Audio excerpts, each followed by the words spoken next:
नमस्कार, आप देख रहे हैं बिग टॉक। आपके साथ मैं हूं नाज़नीन नकवी। दर्शकों, यहां पर हम आपको ऐसी शख्सियतों से मिलवाते हैं जो जिंदगी में अपने मुकाम पर पहुंचने के लिए पहले बहुत मेहनत करते हैं और उसके बाद में छूते हैं सफलता का शिखर। जी हां, आज हम ऐसे ही किसी शख्स से आपको मिलवाने जा रहे हैं जिनसे मिलकर न सिर्फ आपको खुशी होगी बल्कि उनके बारे में जानकर आप भी अपने जीवन में आगे बढ़ने की प्रेरणा ले सकते हैं। तो चलिए, सबसे पहले हम स्वागत करते हैं हमारे खास मेहमान का। जागृति अवस्थी हमारे साथ स्टूडियो में मौजूद हैं। जागृति, सबसे पहले आपका बहुत बहुत स्वागत है। Thank you. जैसा आपका नाम है वैसा ही आपने काम कर दिखाया है। वैसे तो लगभग सभी लोग आपके बारे में अब जान ही चुके हैं कि आपने क्या कुछ और कैसे अचीव किया, लेकिन हम आपकी जिंदगी के कुछ अनछुए पहलुओं को छूने की और उसे जानने की कोशिश आज आपके साथ करने वाले हैं। जागृति, आपको बता दें दर्शकों, यूपीएससी में टॉपर रही हैं, सेकेंड रैंक उन्होंने हासिल की है, लेकिन उसके पीछे की क्या कुछ मेहनत रही, कैसे उन्होंने इसके बारे में सोचा, क्योंकि ऐसा नहीं है कि जागृति हमेशा से ये सपना देख रही थी, लेकिन अचानक उन्होंने इस सपने को क्यों बुना, उनकी जुबानी ही सुनते हैं उनकी सफलता की कहानी। तो जागृति, हम जानना चाहते हैं कि आपने इस बारे में कब सोचा, कैसे सोचा? मैम, क्योंकि एक मिडिल क्लास फैमिली से आती हूँ और जो मेरी शुरुआती एजुकेशन है वो छतरपुर डिस्ट्रिक्ट में हुई है, तो वहाँ पर लोगों के बीच में एक बड़ा हाइप होता है, कलेक्टर, सिविल सर्विसेज। तो बचपन में सुना था और ऐसा सोचते थे कि हाँ शायद बनेंगे, लेकिन वो एक विचार था। विचार कभी सपना नहीं बना, कोई नीति नहीं आई। और लेकिन जब मैंने बीएचईएल में, और जैसा मैंने कहा कि मध्यम श्रेणी परिवार से आती हूँ, तो आर्थिक संरक्षण बड़ा ज़रूरी समझती थी। तो पहले नौकरी की मैंने बीएचईएल भोपाल में 2017 से 2019 तक नौकरी की। बीएचईएल में रहते हुए मुझे लगा कि शायद मुझे सामाजिक क्षेत्र में कुछ करना चाहिए। मैं लेबर वर्ग से मिला करती थी, मैं महिलाओं से मिला करती थी और सोचती थी कि मैं ऐसा क्या कर सकती हूँ इनके लिए और इनके जैसे और भी लोगों के लिए। तो मुझे इस सवाल का जवाब सिविल सर्विसेज से मिला और मुझे लगा कि बहुत ही व्यापक क्षेत्र है, बहुत अच्छा मेरा करियर ग्रोथ होगा। तो बस फिर मैंने ये अपना सपना ही बना लिया कि मुझे सिविल सर्वेंट ही बनना है, और ये बात जनवरी 2019 की है। आपने कहा कि आप पहले भेल में जॉब भी करती थी, तो कितना वक्त आपने वहां पर दिया? मैंने जून 2017 से जुलाई 2019 तक वहां नौकरी की है। और इस बीच में आपने जब देखा कि महिलाएं और जो लेबर वर्क करती हैं, तो आपको लगा कि उनके लिए कुछ करना चाहिए। अब चूंकि आपने जो सोचा उसे आपने अचीव किया, इसके पीछे की अगर हम संघर्ष की बात करें, क्योंकि आपने पहले ही कहा कि आर्थिक संरक्षण को बहुत इंपॉर्टेंट समझा जाता है, खास तौर पे मिडिल क्लास फैमिली में। आपने जब जॉब छोड़ दी तो क्या रिएक्शन था पेरेंट्स का या आपकी फैमिली में और कोई बड़े बुजुर्ग हो उनका? मेरे पेरेंट्स तो वैसे सपोर्टिव ही रहे हैं, लेकिन थोड़ा शॉक हो गए थे। उन्हें लगा कि ऐसा तो नहीं है कि कुछ एक दिमाग में विचार ऐसे ही आया हो और जल्दबाजी में कोई निर्णय मैं ले रही हूँ। जी जी। तो बहुत चेताया पहले तो उन्होंने कि मेहनत करनी पड़ेगी। भोपाल में मेरा गृह नगर है, वहीं पे नौकरी कर रही हूँ। लेकिन जब उन्होंने मेरा ये समझ लिया कि मैं पूरी तरह से अब इसी क्षेत्र में जाने की इच्छुक हूँ, तो बहुत सपोर्ट किया और मुझे कह दिया कि पीछे ना देखूं, आज के बाद ये भूल जाऊं कि कुछ नौकरी थी और पूरी तरह विद्यार्थी जीवन में ही रहूं। तो ये पहले कभी डिस्कस हुआ था जब आपने सोचा, किसी के साथ पहले बात की थी इस बारे में, किसी से सलाह ली हो? जी, जनवरी 2019 जैसे मैंने कहा दिमाग में आया कि अब यही करना है, तो नौकरी में रहते हुए ही पढ़ाई शुरू की। धीरे धीरे पढ़ती रही, थोड़ा थोड़ा। पहली प्रयास भी मैंने वहीं रह करके दी। जून 2019 का प्रयास किया और विफल हो गई। तो जो वो मुझे असफलता हाथ लगी, वहां से मेरे दिमाग में ये आया कि मुझे समय की ज़रूरत है। और कई बार अपने भाई से मैं डिस्कस करती थी कि समय नहीं मिलता, मुझे समय चाहिए, ये परीक्षा समय ले लेती है, इसको मेहनत की ज़रूरत है। फिर मैंने सोचा कि अब छोड़ करके तैयारी करने का समय आ चुका है। अच्छा, क्योंकि देखिए बहुत हम देखते हैं, अगर हम यूथ की बात करें, ऐसी कोशिशें रहते हुए जॉब में बहुत कम लोग सोच पाते हैं, लेकिन आपने इसे सोचा और चूंकि आपने बताया कि एक असफलता भी आपको हाथ लगी, तो क्या वहां पर आपका हौसला डगमगाया, टूटा? क्योंकि कई लोग डिप्रेस हो जाते हैं, उन लोगों के लिए आप क्या मैसेज देना चाहेंगे? मेरी माँ हमेशा कहती हैं, तो मैं वही दोहराऊंगी, असफलता एक चुनौती है, स्वीकार करो, क्या कमी रह गई देखो और सुधार करो।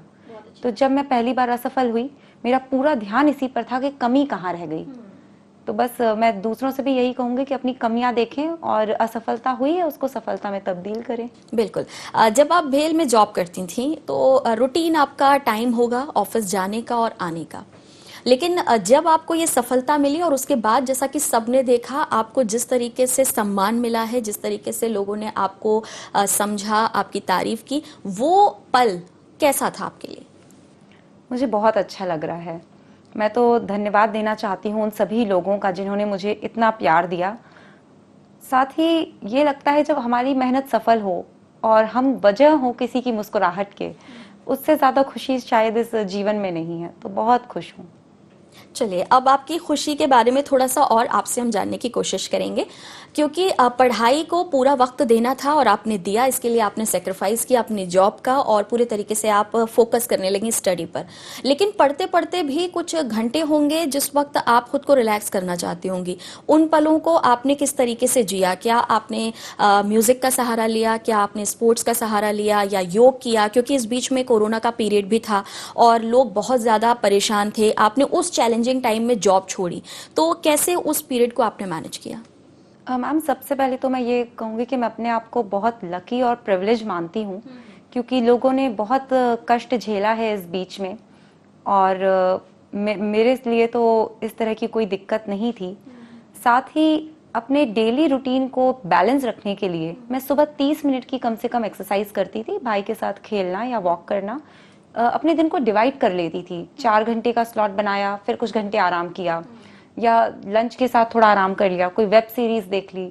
मुझे पाक कला का शौक है तो कभी थोड़ा सा कुछ बना लिया कभी कभार, पर स्लॉट पढ़ाई के हमेशा फिक्स रहते थे। ये सब काम उसके बीच में। तो आपकी रुचि म्यूजिक में भी है और साथ में कुकिंग में भी है? जी, म्यूजिक, फोक म्यूजिक जहाँ से मैं आती हूँ। जी जी, तो क्या सुनना पसंद करती हैं जागृति आप? मैं बुंदेलखंडी म्यूजिक की शौकीन हूँ तो वही पसंद करती हूँ, कभी कभार सुन लिया। और आपने कहा कि डिश भी आप बना लेती हैं, तो कोई खास डिश जो आप बनाती हो आपके घर वालों को पसंद हो, ऐसी कोई डिश? मेरे घर वाले भी थोड़े हेल्थ कॉन्शियस हैं तो मैं आटे के मोमोज बनाना मुझे बहुत अच्छा लगता है, तो बिना किसी भी सिंथेटिक इंग्रेडिएंट के। तो इस तरह की ऑयल फ्री दही बड़े, इस तरह की चीजें बनाने का मुझे शौक है। आप ऐसी कोशिश करती हैं, यानी कि हम अगर देखा जाए तो आपकी कोशिशों में भी कुछ नयापन है और उसी वजह से आपने जो एग्जाम क्रैक किया है, जो सफलता आपको हाथ लगी है, वो उसकी पीछे की मेहनत तो नजर ही आ रही है। साथ ही साथ एक और सवाल कि क्या आप जब तैयारी कर रही थी उस वक्त आपने ये सोचा था कि इस लेवल तक आपको सफलता मिलने वाली है? नहीं मैम, मुझे लगता है शायद जो भी लोग इस परीक्षा में सफल होते हैं बहुत मेहनत करते हैं, मगर ऐसा कुछ एक्सपेक्टेशन रखना मैंने एक्सपेक्ट नहीं किया था और मुझे अनएक्सपेक्टेड था ये जी रिजल्ट। बिल्कुल, जी बिल्कुल। तो उसके बाद जो आस पड़ोस के लोग होंगे, देखिए पेरेंट्स ने आपको सपोर्ट किया, अच्छी बात है। आपके भाई जिनका आप बार बार जिक्र कर रही हैं, मैं पूछना भी चाहती हूँ कि वो आपसे छोटे हैं या आपसे बड़े हैं? और दूसरा ये कि कुछ लोग ऐसे होंगे जिन्होंने शायद कहा होगा कि नहीं, ठीक डिसीजन नहीं है, चलती हुई जॉब को छोड़ देना, ऐसी चीजें अक्सर हम सुनते हैं, तो उनका रिएक्शंस कैसा था? रिएक्शन तो सभी का बहुत अच्छा है, बहुत खुश हैं सब, मुझे बहुत सपोर्ट किया है। पड़ोसियों की आपने बात की तो मेरे बगल में जो रहते हैं वो खुद स्टेट सिविल सर्विसेज में हैं और उनको देख के मैं बहुत प्रेरित हुई हूँ, तो वो तो बहुत खुश थे। कभी उन्होंने कोई नेगेटिविटी नहीं आने दी। जो लोग ये कहते थे कि नौकरी शायद नहीं छोड़नी चाहिए थी, वो भी मेरे शुभचिंतक ही हैं, क्योंकि इस एग्जाम में रिस्क है और बहुत कंपटीशन है, तो नहीं हो पाने का एक डर भी रहता था। और जैसा आपने मेरे भाई के बारे में पूछा, वो मुझसे 5 साल छोटा है, वो MBBS सेकेंड ईयर का स्टूडेंट है और उसने भी बहुत मोटिवेट किया। सभी लोग बहुत खुश हैं। चलिए, और आपकी खुशी के बारे में अगर हम बात करें कि आपकी कॉलेज लाइफ कैसी थी, ये सपना आपने क्योंकि जॉब में रहते हुए देखा, उसके पहले का अगर हम जानना चाहें आपसे कि वो ज़िंदगी कैसी थी?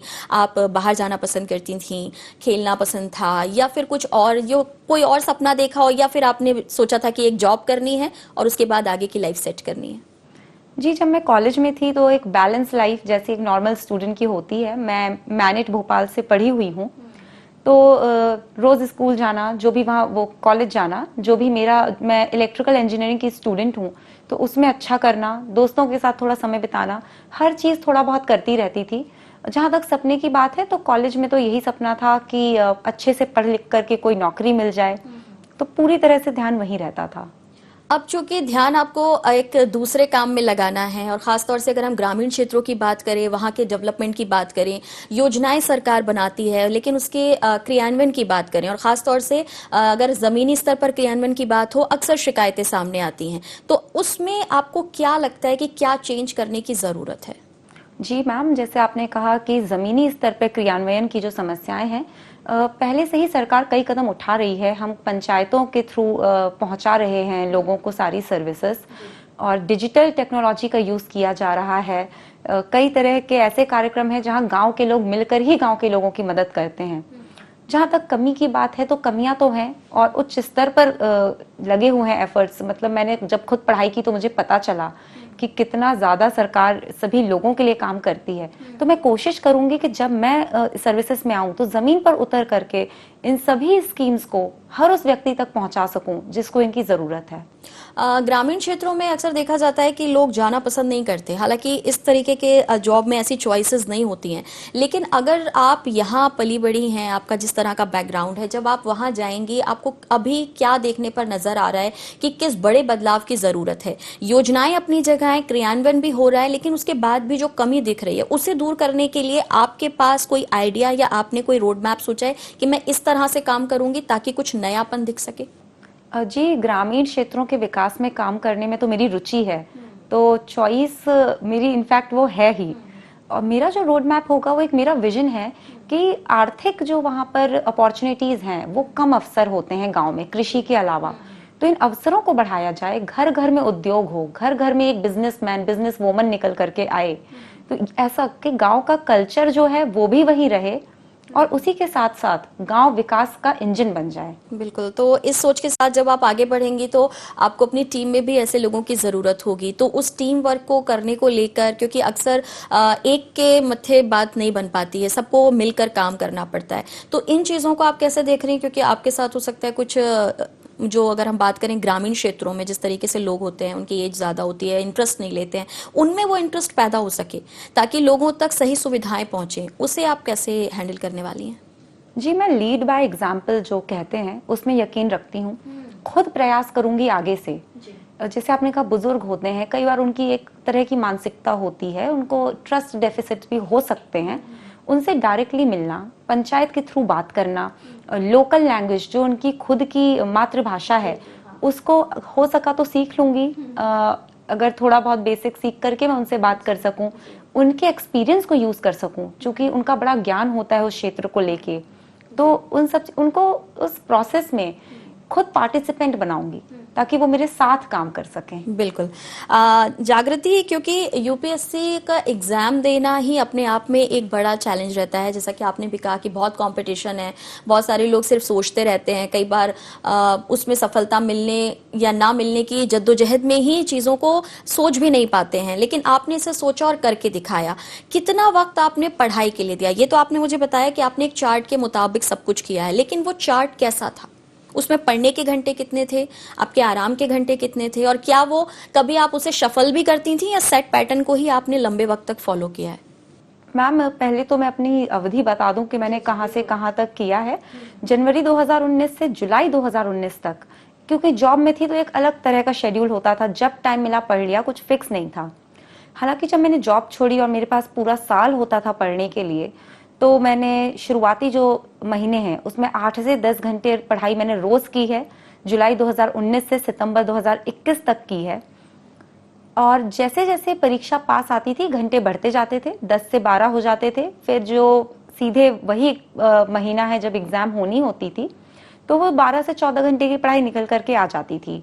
आराम की बात करूं तो दिन को छोटे छोटे हिस्सों में बांटती थी और अलग अलग एक्टिविटीज का सहारा ले लेती थी बीच में, ताकि मेरा मन बना रहे। नेगेटिविटी से मैं पूरी तरह दूर रहती थी, क्योंकि यदि आपके मन में थोड़ी भी नेगेटिविटी आएगी तो वो आपकी प्रोडक्टिविटी को बहुत हैम्पर कर सकती है। और साथ ही में, जैसे आपने मेरे से पूछा कि मैं कितने घंटे और रणनीति कैसे बनाती थी, उसको शफल करती थी, तो जी, जैसा ये एग्जाम है इसमें कई बार चैलेंजेस आते हैं। जैसे कोविड ही आ गया तो हमें अपना प्लान चेंज करना पड़ा। कई बार ऐसा होता है कि हर हफ्ते प्लान चेंज करना होता है, कभी आगे होते हैं, कभी पीछे होते हैं, कभी हमारा मन नहीं करता। तो एक ओवरऑल आउटलाइन हो कि तब इतनी डेट तक सिलेबस कंप्लीट होना है, लेकिन ये जो छोटी छोटी चीजें हैं वो तो डेफिनेटली चेंज होती ही रहती हैं। इस बीच में अगर देखा जाए, जैसा आपने कहा कि कोरोना का जो टाइम आया था, लोग बहुत डरे हुए थे, घरों के अंदर तो थे लेकिन फिर भी एक डर था। उस बीच में अपने दिमाग को बिल्कुल फोकस कर पाना, उसको आपने कैसे हासिल किया? जी हाँ, कोविड के बीच में सब चीज़ें बंद थीं और एक डर लगा रहता था सभी को, काफ़ी अनसर्टेनिटी होती थी। मैं यही सोचती थी कि मैंने पहले ही संघर्ष किया है, मैंने त्याग किया है, अब कितनी भी बड़ी चुनौती आ जाए मुझे अडिग रहना है। मैं तुलना करती थी उन लोगों से जिनके पास कोविड के टाइम पे, क्योंकि बहुत लोगों ने उस समय बहुत कुछ झेला, तो उनकी तुलना में तो मेरे पास बहुत कुछ था। तो मैं सोचती थी कि मुझे उस चीज़ का आदर करना चाहिए और अपना बेस्ट देते रहना चाहिए। आपके और इंटरेस्ट के बारे में अगर मैं बात करूं, पढ़ाई में जिस तरीके से आप लगातार लगी रहीं, आपने 12, 13, 14 घंटे तक पढ़ाई की और चार्ट के मुताबिक सारी चीज़ों को किया, लेकिन आने वाले वक्त में जब आप काम करेंगी तब भी क्या आप इसी तरीके के शेड्यूल को फॉलो करने वाली हैं? क्योंकि अगर हम बात करें कि चार्ट बनाकर या एक तय नीति के साथ अगर आप कोई काम करते हैं, तो आपको लगता है कि पढ़ाई ही नहीं बल्कि ज़िंदगी में भी उसमें आपको सफलता मिल सकती है? जी बिल्कुल, और मुझे लगता है कि कहीं पर भी आप हों, घंटे सभी के पास बराबर हैं। उसको जितना अच्छा हम यूज़ कर सकें, लिख लेने से कई बार दिमाग में एक छवि हो जाती है कि हमें ये काम इतने बजे तक कर लेना है। तो मैं तो यही चाहती हूँ कि मैं ऐसे ही आगे भी हाई प्रोडक्टिविटी के साथ, जैसे मैंने पढ़ाई की है वैसे ही मैं काम भी करूँ। क्या ऐसा होता है कभी कि वैसे तो ठीक है आपने बता ही दिया है तो पूछना नहीं बनता, लेकिन घर के कामों को लेकर भी कभी कभी ऐसा रहता है कि चलो थोड़ा बहुत कुछ कर लेते हैं किसी की तरफ से, मम्मी की तरफ से, या कुछ ऐसा कि भाई थोड़ा बहुत तो ध्यान दे लिया करो, ऐसी भी कोई चीज़ कभी ऐसा फेस किया आपने इस बीच में कभी? जी एग्ज़ाम की ड्यूरेशन में तो कभी नहीं। मेरी माता-पिता ने मुझसे कभी कुछ भी नहीं कहा, हमेशा मेरे पीछे लगे रहते थे और मैं बड़ा लकी मानती हूँ खुद को कि इतने सपोर्टिव पेरेंट्स मिले। बाकी अगर मैं जनरली बात करूँ तो हमारे घर में एक ऐसा माहौल है कि सभी को घर का काम करना ही है, मिल-जुल कर करना है, कोई जेंडर बेस्ड काम नहीं है। जो भी घर का काम है सभी मिल-जुल कर करते हैं, तो हाँ, हाथ तो बटाती थी। चलिए, क्योंकि अभी भी बहुत सारा ऐसा हम कहें कि जो हमारा यूथ है वो कुछ ना कुछ अचीव करना चाहता है, ज़रूरी नहीं है कि वो सिविल सर्विसेज में ही आना चाहता है, लेकिन अपने लक्ष्य को पाने के लिए जो वो मेहनत करते हैं और उसमें कभी कभी सफलता हाथ नहीं भी लगती है, ऐसे में आप उनको क्या मैसेज देना चाहेंगी? और ख़ास तौर से अगर हम बात करें कि जो आपके नक्शे कदम पर चलना चाहते हैं, जो जागृति जैसा बनना चाहते हैं, उनसे आप क्या कहेंगी? वैसे तो कोई भी क्षेत्र हो, सबसे ज़रूरी मैसेज ये है कि मेहनत का कोई तोड़ नहीं है, तो मेहनत तो करनी ही है। दूसरी चीज़, आप सही दिशा में मेहनत करें। आप स्पोर्ट्स में हैं या आप आर्ट में हो, इंजीनियरिंग में हो, स्टार्टअप में हो, मेहनत से मत घबराइए। और उतार चढ़ाव आते हैं, हिम्मत ना खोना, खुद में यकीन रखना। मैं कभी पीछे मुड़कर नहीं देखती थी, मैं यही सोचती थी कि कुछ भी आ जाए मैं देख लूंगी। और एक मोटो था कि हर चीज का हल है, आज नहीं तो कल है, तो हल जरूर निकलेगा। इस तरह की पॉजिटिविटी के साथ चलिए। और मेरे नक्शे कदम क्या, मैं खुद दूसरों को देख करके ही प्रेरित हुई हूँ। तो जो लोग इस क्षेत्र में आना चाहते हैं उनसे कहूंगी कि बहुत अच्छा एक करियर है, आप अपनी वजह ढूंढ लीजिए जिस लिए आप इसमें आना चाहते हैं। बिल्कुल कमर कस के तैयार हो जाइए मेहनत के लिए, और यकीन माने जो फल है वो उतना ही मीठा है जितनी हमारी कठोर मेहनत है। यानी कि जितनी मेहनत उतना अच्छा रिजल्ट, ये किसी भी क्षेत्र के लिए इम्प्लीमेंट होता है। आप चूंकि अब जो चाहती थी वो आपके साथ सामने है, आपके साथ में है, तो अब आपने आगे के लिए और क्या कुछ सोच रखा है? क्योंकि जिस तरीके से मैंने ग्रामीण क्षेत्रों की बात की, अगर किसी और जगह पर आपको और कुछ बेहतर करने के लिए मिलता है तो आप क्या करना पसंद करेंगे? जी प्रारंभिक शिक्षा के क्षेत्र में, ताकि हमारे जितने भी बच्चे हैं उनकी एक फाउंडेशन बहुत स्ट्रांग हो, उस क्षेत्र में काम करने की रुचि रखती हूँ। जो महिलाएं हैं, खासकर जो अंडर प्रिविलेज महिलाएं हैं, उनके लिए कुछ ऐसा किया जाए कि वो अपने बलबूते खड़ी हो जाएं। और व्यक्तिगत तौर पे एक ऐसी इंसान बन के सामने आऊंगी जिसमें लोगों को भरोसा हो, जो लोगों के प्रति समर्पित हो। तो ऐसा अपना व्यक्तित्व का विकास करना चाहती हूँ। अभी स्टार्टअप को लेकर बहुत कुछ हेल्प कर रही है सरकार, जिसमें यूथ को ही नहीं महिलाओं को भी काफी मौका दिया जा रहा है, तो इस स्कीम को आप कैसे देखते हो? जी स्टार्टअप्स तो मैं कहूँगी कि आज का इंजन है ग्रोथ का, इनोवेशन का जरिया है, कुछ नया कर दिखाने का जरिया है। आज हम जो बड़े बड़े नामों को जानते हैं, मार्क ज़करबर्ग, इलॉन मस्क, ये सब स्टार्टअप्स की ही देन है। और अपने यूथ को, भारतवर्ष के यही कहना चाहूँगी कि आप अपने टैलेंट को पहचानिए, कुछ नया करके दिखाइए किसी पर निर्भर होने से अच्छा है कि हम खुद दूसरों के लिए कुछ सहारा बन सकें, कि स्टार्टअप लोगों को जॉब देते हैं। तो अपनी सरकार की सभी स्कीम्स का फायदा उठाएं। स्कूली अपने जीवन से ही स्टार्टअप कल्चर की तरफ आप बढ़ सकते हैं। एम सेतु ये सब चल ही रहे हैं, तो बिल्कुल इनोवेटर बनिए, स्टार्टअप एंटरप्रेन्योर बनिए, यही मेरा मैसेज है। जीवन में जब लक्ष्य मिल जाता है तो उसके बाद हम आगे के रास्तों के लिए भी तैयार हो जाते हैं। अब चूंकि आप इस सफर पर बढ़ चली हैं और आपने जैसा कि बताया कि आप महिलाओं को बहुत आगे लाने के लिए, प्रेरित करने के लिए प्रयास कर रही हैं। पहले की अगर मैं बात करूं और अब की अगर मैं बात करूं तो कुछ आपको ऐसा लगता है कि चेंज दिख रहा है महिलाओं को लेकर? जी बिल्कुल, महिलाओं को लेकर तो बदलाव हम देख रहे हैं। धीरे धीरे हर क्षेत्र में हमको महिलाओं की भागीदारी बढ़ती हुई दिख रही है। लेकिन एक मैं खास चीज ये बोलना चाहती हूँ कि समाज की इकाई घर होती है। बाहर सरकार स्कीम्स के जरिए कितना भी सशक्त कर ले, यदि घर के अंदर नारी सशक्त है तो वो बाहर अपने आप सशक्त हो जाएगी। तो सभी अभिभावकों को ये मैसेज देना चाहती हूँ, या किसी को भी जो सुन रहे हैं, कि अपनी महिलाओं में विश्वास कीजिए, हमें सपोर्ट कीजिए। हम दुनिया से लड़ सकते हैं यदि हमारे अपने हम में यकीन रखते हो। देखिए, अगर हम बात करें महिलाओं को लेकर, अगर क्राइम रेशो की हम बात करें, उस जगह को सोचते और देखते हुए कई जो परिवार हैं वो नहीं चाहते कि इस तरीके से महिलाओं को, जैसा कि आप कह रही हैं कि विश्वास जगाने वाली बात है, लेकिन सबको लेकर एक विश्वास पैदा हो सके, एक भरोसे की बात अगर हम करें, एक सेफ्टी पर्पस की अगर हम बात करें, तो उस पर आपकी क्या सोच है? जी, मेरी कुछ तो सोल्यूशंस ऐसे हैं जो हम एक इंस्टीट्यूशनल वे से लेते हैं। जैसे कि आपने सेफ्टी का कहा, तो बिल्कुल एक वाजिब बात है वो। तो उसमें हम पेट्रोलिंग बढ़ा दें, ऑलरेडी हो रहा है, सीसीटीवी लग रहे हैं हर जगह, उस तरीके की लाइटनिंग की जा रही है रोड्स पर, तो उस तरीके की जो स्कीम्स हैं वो चल ही रही हैं। बाकी यदि हम देखें कि इनकी अगर हम मूल वजह पर जाएंगे, तो एक रूढ़िवादी जो सोच है, जो महिलाओं को कमतर आंकती है, उससे लड़ना होगा यदि हमें एक लॉन्ग टर्म में कोई बदलाव लेकर के आना है। तो जो भी इस तरह की चीजें हैं, जिन क्षेत्रों में क्राइम ज्यादा है उन पे ध्यान ज्यादा दिया जाए, इस तरीके की जरूरत है। और जहां तक मेरी इंफॉर्मेशन है, मेरा ज्ञान है, तो ये सब चीजें ऑलरेडी चल रही हैं और समाज भी बदलेगा, तभी ये चीजें जड़ से खत्म हो सकती हैं। जागृति, देखिए, जागृति लाने की ही जरूरत है और आप अपने नाम की तरह उस काम को करने पर भी अभी से जिस तरह बात कर रही हैं, हमें भी बड़ी उम्मीद है कि कुछ बेहतर आप करेंगी और जाहिर है कि परिवर्तन भी ला पाएंगी। लेकिन आपने रूढ़िवाद का जिक्र किया है, क्या आपको लगता है कि हम जितना आगे आ चुके हैं, बावजूद इसके कहीं ना कहीं पीछे खींचने के लिए कोई ना कोई एक ऐसी वजह है जिसे ढूंढने की और खत्म करने की जरूरत है? क्योंकि आपने कहा कि वजह को तलाशना बहुत जरूरी होता है। तो क्या आप मानती हैं कि आज भी हम जहां डिजिटल इंडिया की बात करते हैं, 21वीं सेंचुरी की बात करते हैं, आगे बढ़ने की बात करते हैं, बावजूद उसके कोई ऐसी कमी है जो हमें पीछे खींच लेती है? क्या लगता है आपको? जी, चूंकि मैं समाजशास्त्र की स्टूडेंट रही इस एग्जाम के जरिए, मैं समझती हूँ कि बदलाव आते हैं तो समान तरीके से नहीं आते। कुछ क्षेत्र जल्दी बदलते हैं, कुछ लोग जल्दी बदलते हैं।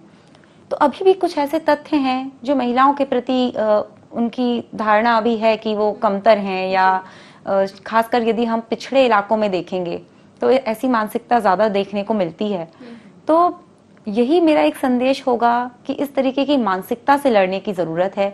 इन तथ्यों से हमें लड़ना तो है, लेकिन उन्हें अपने साइड में लेकर आना है, क्योंकि ये खत्म तभी होंगे जब उनकी मानसिकता को एक अपोज किया जाए, उनको एक रीजन दिया जाए।